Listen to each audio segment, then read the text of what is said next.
మీ బట్టలకి సాఫ్టింగ్ ప్రొటెక్షన్ ఇచ్చే సరైన ప్రొడక్ట్ ఎలిమ్ ఫ్యాబ్రిక్ కండిషనర్.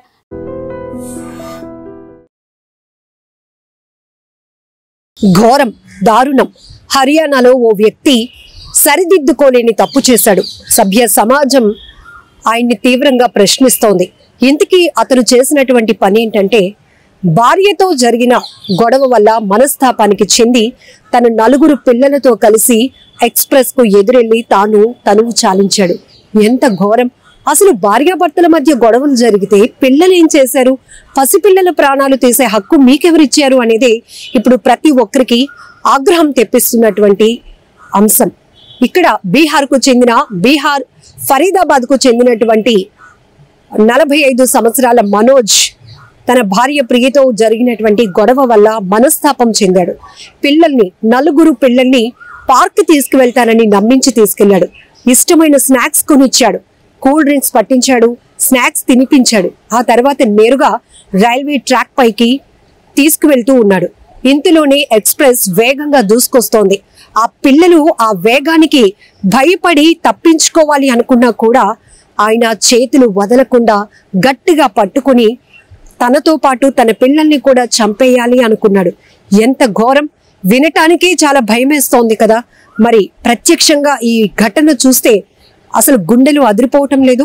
ఇందులో భార్య భర్తల మధ్య గొడవ అనేది కామన్. ప్రతి ఒక్కరి జీవితంలో ఈ గొడవలు, తగాదాలు, సరిదిద్దుకోవటాలు, కలిసిపోవడాలు అన్ని కామన్ గా ఉంటాయి. కానీ పిల్లలు ఏం చేశారు? కనీసం అమ్మా నాన్న ఎందుకు గొడవ పడుతున్నారో కూడా తెలియలేనటువంటి పసితనం వాళ్ళది. అలాంటిది ఈ వ్యక్తి మనోజ్ చేసినటువంటి పనికి ఇప్పుడు నెటిజన్లు మండిపడుతున్నారు.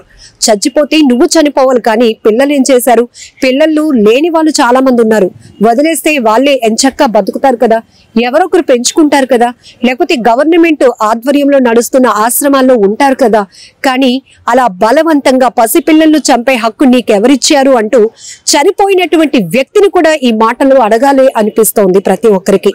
ఇక్కడ భార్య ప్రియతో అతనికి గొడవ జరగటంతో మంగళవారం రోజు ఆయన మనస్తాపం చెంది పిల్లలతో సహా తనువు చాలించాలనుకున్నాడు.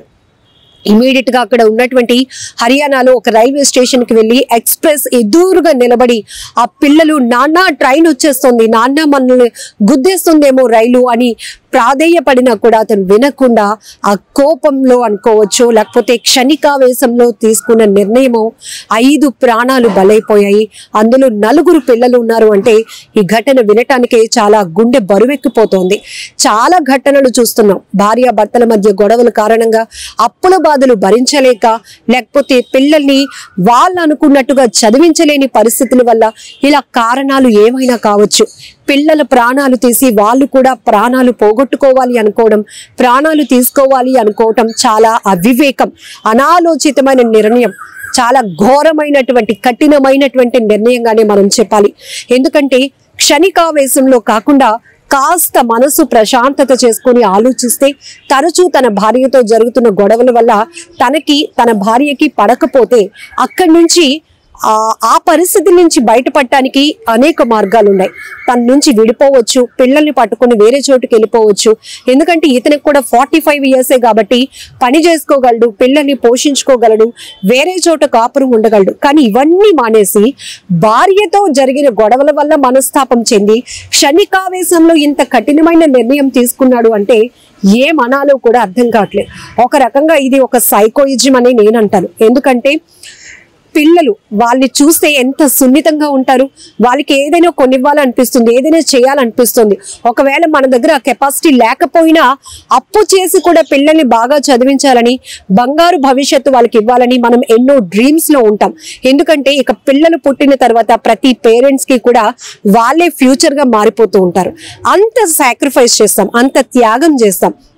ఈవెన్ మహిళలైతే ఉద్యోగాలు కూడా త్యాగం చేసిన వాళ్ళు ఉన్నారు. అలాగే మగవాళ్ళు కూడా ఒకవేళ ఇంట్లో పరిస్థితులు బాగోక, లేకపోతే పిల్లలు ఏదైనా ఛాలెంజ్డ్ గా పుట్టితే వాళ్ళ కోసం మంచి జాబ్స్ సాక్రిఫైస్ చేసి ఏదో చిన్న వ్యాపారాలతో కుటుంబాన్ని నడిపిస్తున్న వాళ్ళు కూడా ఉన్నారు. ఇలాంటి వాళ్ళని చూసి తెచ్చుకోవాల్సిన ధైర్యం.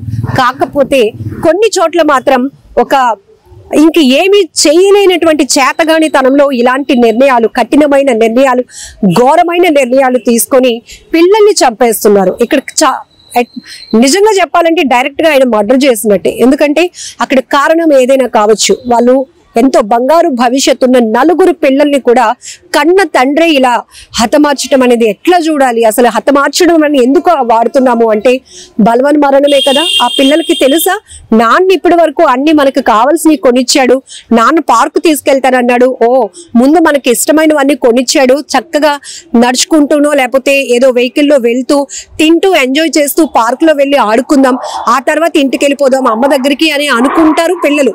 ఎందుకంటే వాళ్ళకి అంతకు మించి ఇంకొక ఆలోచన కూడా రాదు ఆ పసి వయసుకి. అలాంటి వ్యక్తి ఎంత కఠినమైన నిర్ణయం, గుండెల్లో మరి ఎంత బాధ ఉందో, ఎంత కోపం ఉందో, ఎంత క్షణికావేశంతో ఈ నిర్ణయం తీసుకున్నాడో తెలియదు. కానీ జనరల్ గానే కొంతమంది సూసైడ్ అటెంప్ట్ చేసుకోవడానికి రైల్వే ట్రాక్స్ దగ్గరికి వెళ్తారు. ఆ వేగంగా వచ్చే ట్రైన్ ను చూసి భయపడి అప్పటికెప్పుడు కూడా నిర్ణయం మార్చుకొని వెనక్కి వచ్చేసే వాళ్ళు ఉన్నారు. అలాంటిది పసిపిల్లలు ఎక్స్ప్రెస్ అంటే ఏ వేగంతో వస్తుందో తెలుసు. అలా దూసుకొస్తున్న రైలుకి ఎదురుగా తండ్రి చేతులు గట్టిగా పట్టేసుకుంటే ఎంత విలవిలలాడిపోయి ఉంటారు. ఆ ఎక్స్ప్రెస్ వచ్చి ఒక్కసారిగా ఢీకొనటంతో 4 పిల్లలతో పాటు ఆ మనోజ్ బాడీ కూడా చెల్లా చెదురైపోయింది. విగత జీవులుగా పడి ఉన్నటువంటి ఆ మృతదేహాలను చూసి పోలీసులు కూడా షాక్ అయిపోయారు. పోలీసుల కంట కూడా కన్నీళ్లు తెప్పించింది ఘటన. అయితే మనోజ్ పాకెట్ లో ఉన్నటువంటి ఒక సెల్ ఫోన్, అలాగే ఒక కాంటాక్ట్ నెంబర్ ఒక స్లిప్ పైన రాసుంటే ఆ నెంబర్ కి పోలీసులు కాల్ చేసి వైఫ్ ప్రియకి ఇన్ఫర్మేషన్ ఇవ్వడంతో ఆమె హుటాహుటిన గుండెలు బాదుకుంటూ బోరును విలిపిస్తూ ఆ ట్రాక్ వద్దకు చేరి ఒకవైపు పిల్లలు అలా విగత జీవులుగా ఉండటం, చెల్లా చెదురు పడిపోయినటువంటి ఆ మృతదేహాలను చూసి అల్లాడిపోయింది. మరొక వైపు భర్త, ఎందుకంటే గొడవలు అనేది సరిదిద్దుకోవటానికి అవకాశం ఉన్నవే. అంత కోపం పెంచుకొని కక్షలు పెంచుకున్నంత ఏమీ భార్యాభర్తల మధ్య ఉండవు. చిన్న చిన్న పొరపాట్లు ఉండొచ్చు, ఒకరికి నచ్చింది ఇంకొకరికి నచ్చకపోవచ్చు.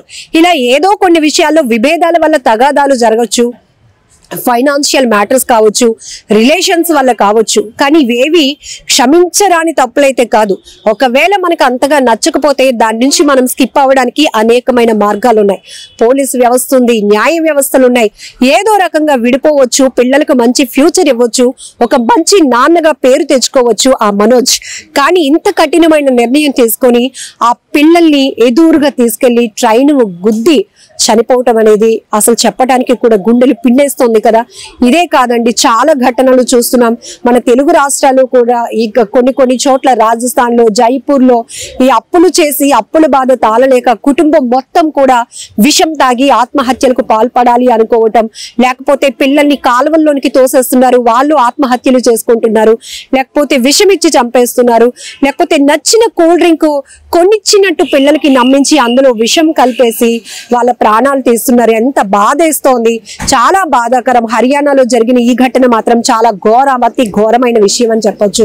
ప్రతి ఒక్కరిని కదిలించేస్తోంది, మరొక వైపు కోపం కూడా తెప్పిస్తోంది. ఏం మనోజ్, 40 సంవత్సరాల వయసు ఉన్నవాడివి, ఆ మాత్రం భార్య నుంచి ఒకవేళ విడిపోయి పిల్లల్ని పెట్టి నువ్వు పోషించుకోలేవా, వాళ్ళని పెంచుకోలేవా, ఎందుకు ఇలాంటి దారుణమైన నిర్ణయం తీసుకున్నావని ఎంతో మంది నెటిజన్లు కూడా ప్రశ్నిస్తున్నారు కామెంట్స్ లో. ఏం చేస్తాం, ఇలాంటి ఘోరాలు ఆగాల్సిందే. కనీసం ఒక్క క్షణం మనం ఆలోచిస్తే గనక సొల్యూషన్ ఖచ్చితంగా దొరుకుతుంది.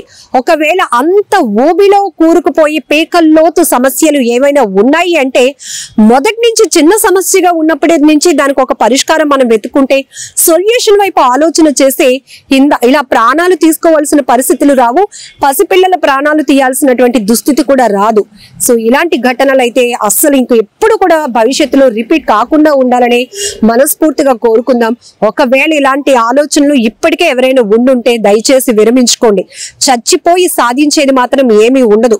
మీ ప్రాణాలు పోవటం, బంధువులు మీకోసం కన్నీళ్లు కార్చడం తప్ప అక్కడ ఎవరికి ఎలాంటి భవిష్యత్తు కూడా ఉండదు.